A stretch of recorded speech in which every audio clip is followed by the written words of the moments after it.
Okay, we're back. That's the fuel tank I got set up in there, fuel cell.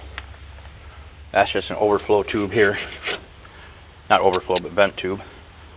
That's the remote filler I'm going to put on. Remote oil filter, I should say. Yeah. And that's it. That's the sway bar I got to put back on. I need this part here before I can do that. See that part? That's what I need. It's got 2 bolts on the inside. See the bolts? Them bolts attached to the sway bar. That's what holds it up. One there, one there. It's got 2 bolts on each side. That one's rusted shut and broke off. And that one's there. You can see the difference on the other side. You can see about where they go. So yeah, I need them to put that sway bar back on.